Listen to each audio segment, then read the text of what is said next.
सन्माननीय मीनलताई गणपतराव उर्फ दादासाहेब साठे माड्याच्या राजकारणातील एक बहुआयामी, संवेदनशील आणि सक्षम नेतृत्व. राज्याच्या राजकारणात एखादी महिला राजकारणी कशी असावी असा जर प्रश्न केला तर डोळ्यासमोर आपसूक ताईंचा चेहरा यावा इतकी प्रगल्भता.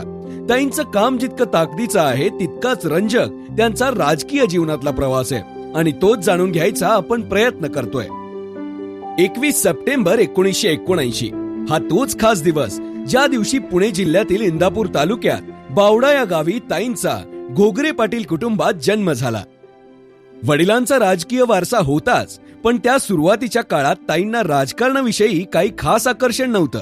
अगदी बालपणापासून सक्षम बुद्धिमत्ता असलेल्या ताईंनी शिक्षणात अगदी सचोटीनं मन रमवलं. शिक्षणाच्या बाबतीत अतिशय सजग असलेल्या मीनलताईंनी बारामतीच्या विद्या प्रतिष्ठानमधून BSc मायक्रोबायोलॉजी सारखी एक अतिशय अवघड असणारी आणि एक प्रतिष्ठित डिग्री प्राप्त केली. त्यानंतर कालांतराने सोलापूर जिल्ह्याचे पहिले सहकार महर्षी कैलासवासी गणपतराव धोंडीबा साठे यांच्या घराण्यामध्ये माजी आमदार धनाजीराव साठे यांचे सुपुत्र सन्माननीय श्री गणपतराव उर्फ दादासाहेब साठे यांच्याशी ताईंचा विवाह झाला. सासरी माजी आमदार धनाजीराव साठे साहेब, माननीय मंदाकिनी साठे यांच्यासारख्या दिग्गज नेत्यांचा वारसा होता. साठे परिवारासारख्या एका मोठ्या सुसंस्कृत परिवाराचा भाग होणं ही मोठी जबाबदारी होती आणि पुढे ताईंनी ती सक्षमरित्या पार पडली यात शंका नाही. लग्नानंतर बऱ्याच राजकीय घराण्यात आपण पाहतो महिलांचं आयुष्य कसं असतं, त्यांना किती बंधनं असतात, मर्यादा असतात.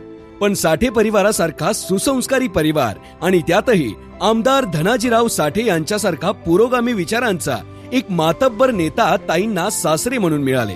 त्यांनी ताईंना वकिलीचं शिक्षण घेण्यास प्रोत्साहित केलं. खरंच सगळ्या राजकीय कुटुंबांनी आदर्श घ्यावा असं हे साठे कुटुंब. कालांतराने LLMचं शिक्षण पूर्ण केल्यानंतर अखेर तो दिवस उजाडला आणि ताईंनी सक्रिय राजकारणात प्रवेश केला. प्रियदर्शनी महिला विकास मंडळापासून सुरू झालेला हा प्रवास इतका प्रगतीपथावर होता की लोकांच्या विश्वासाने आणि ताईंच्या विकास कामांनी ताईंना माड्याच्या नगराध्यक्षा पदावर विराजमान केलं आणि इथून सुरू होतो माढा शहराचा परिवर्तनाचा प्रवास. लोककल्याणाचा वसा घेऊन 2018 साली ताई माढ्याच्या नगराध्यक्षा झाल्या.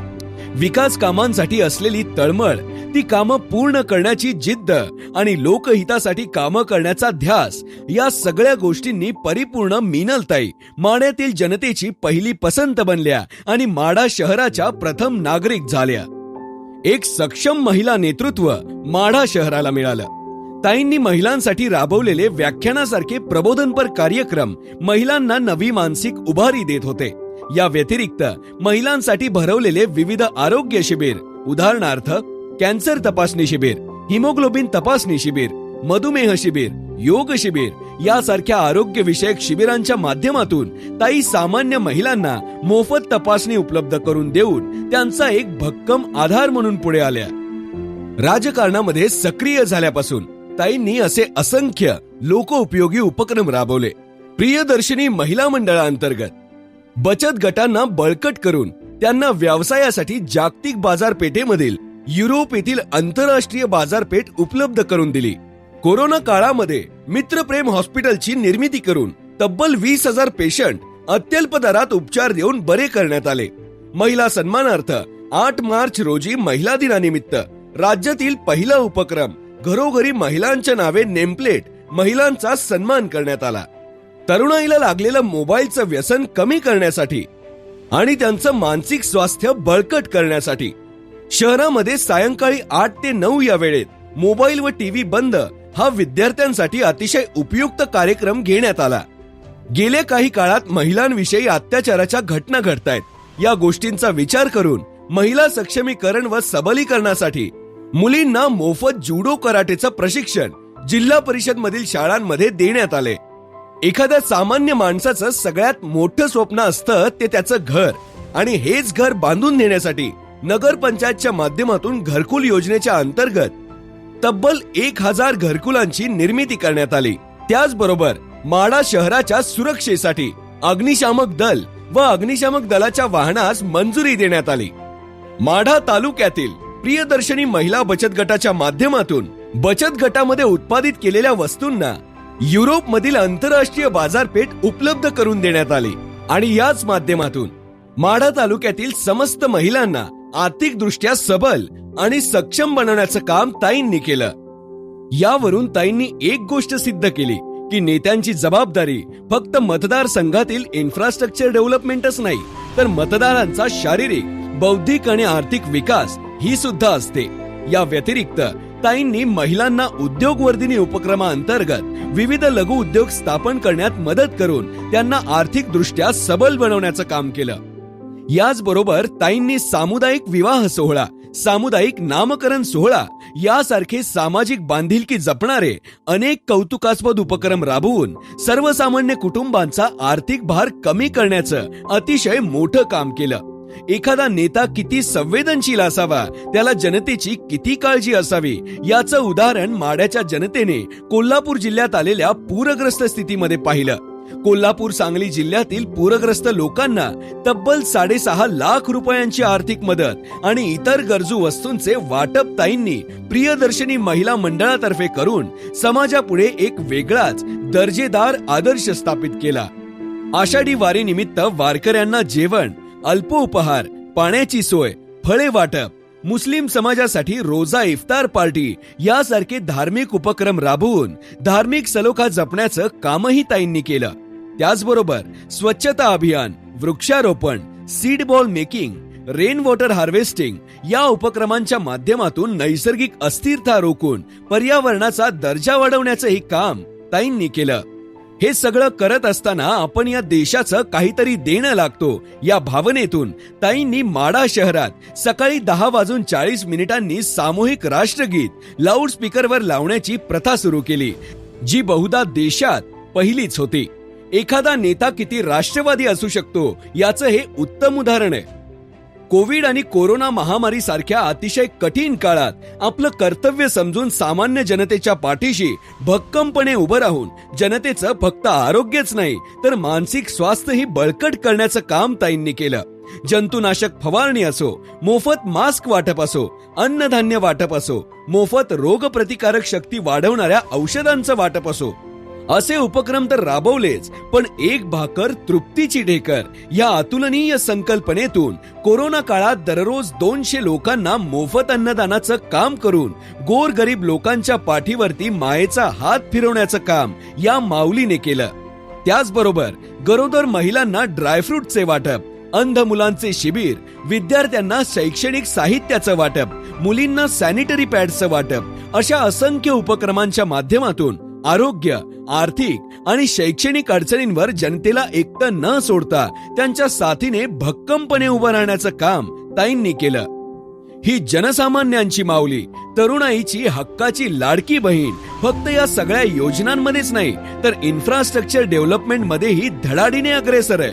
माढा शहरामध्ये माडेश्वरी मंदिरासोबतच अनेक मंदिरांचे सुशोभीकरण, स्मशानभूमी सुशोभीकरण, पेवर ब्लॉक टाकणे, रस्त्यांची कामं, माढा शहराचा पाण्याचा प्रश्न अशी असंख्य विकास कामं करण्याचं कामही ताईंनी अगदी धडाडीने केलं आणि माढा शहरातील नागरिकांच्या मनामध्ये एक वेगळं स्थान निर्माण केलं जे अभेद्य आहे. आणि ह्या सगळ्या कामांमध्ये 2024ची विधानसभा निवडणूक आली.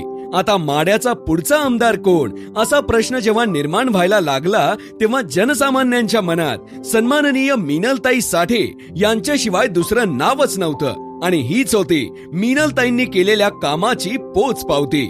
आता आपल्या लाडक्या ॲडव्होकेट मीनलताई साठे यांना राष्ट्रवादी अजितदादा पवार या पक्षाची अधिकृत उमेदवारी जाहीर झालेली आहे आणि या पुढेही ताई जनसामान्यांच्या कल्याणाचा वसा अविरतपणे चालू ठेवतील यात शंका नाही.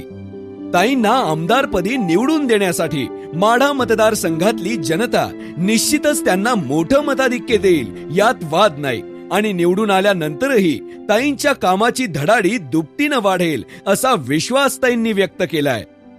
शेतकऱ्यांसाठीचे अतिशय उत्कृष्ट उपक्रम जसं की कमी पाण्यामध्ये भरघोस उत्पन्न, महिला शेतकऱ्यांना विशेष प्रशिक्षणाची सोय, कृषी प्रदर्शनांचे आयोजन, शेतीला शासकीय मदत मिळवून देणे, हे सर्व कृषी विषयक कार्य करण्यासाठी ताई कटिबद्ध आहेत. शिक्षण क्षेत्रामध्ये मतदारसंघातील विद्यार्थी मित्रमैत्रिणींसाठी स्किल डेव्हलपमेंट शिबिर आयोजित करणार असून माढा विधानसभा मतदारसंघातील ग्रामीण विद्यार्थिनींसाठी हक्काचं आणि सर्व सोयींनी युक्त शैक्षणिक संकुल उभारण्याची ग्वाही सुद्धा ताईंनी दिली आहे. मतदारसंघात MIDCच्या माध्यमातून उद्योगाला चालना मिळण्यासाठी आणि मतदारसंघातील बेरोजगार तरुण तरुणींना रोजगार उपलब्ध व्हावा यासाठी विविध कंपन्यांना मतदारसंघात आणणं असो, वैद्यकीय क्षेत्रात प्रत्येक गावागावात गाव तिथे हॉस्पिटल या संकल्पाअंतर्गत नवीन रुग्णालयाची बांधणी असो, रस्त्यांचं डांबरीकरण, गावागावात उत्तम दर्जाचे रस्ते पोहोचवणं, त्याचबरोबर महिला बचत गटांचं बळकटीकरण करून महिलांना विविध प्रकारचे प्रशिक्षण देऊन त्यांना आर्थिक दृष्ट्या सक्षम बनवणं यासारखे असंख्य प्रश्न मिटवण्याचं काम करणार असल्याचं आश्वासन नाही तर विश्वास ताईंनी व्यक्त केलाय. आणि ताईंचा विश्वास ही काळ्या दगडावरची पांढरी रेघ असते हे आपण जाणताच. माढ्यातील केलेली विकास कामं व हाच विकासाचा माढा पॅटर्न विधानसभा मतदारसंघातील गावागावात राबवण्यासाठी आपल्याला ऍडव्होकेट मिनलताई साठे यांच्यासारखा सक्षम उमेदवार लाभलाय. आता जबाबदारी उरते ती आपल्या सर्व मतदार बंधू भगिनींची. येत्या 20 तारखेला घड्याळ या चिन्हासमोरील बटन दाबून राष्ट्रवादी काँग्रेस पक्ष आणि महायुतीच्या अधिकृत उमेदवार ऍडव्होकेट मिनलताई गणपतराव उर्फ दादासाहेब साठे यांना भरघोस मतांनी विजयी करून विधानसभेत पाठवायची. एक मत माढा विधानसभा मतदारसंघाच्या सर्वांगीण विकासासाठी, एक मत पाणीदार माढ्यासाठी. ऍडव्होकेट मिनलताई साठे, चेहरा विश्वासाचा, ध्यास विकासाचा.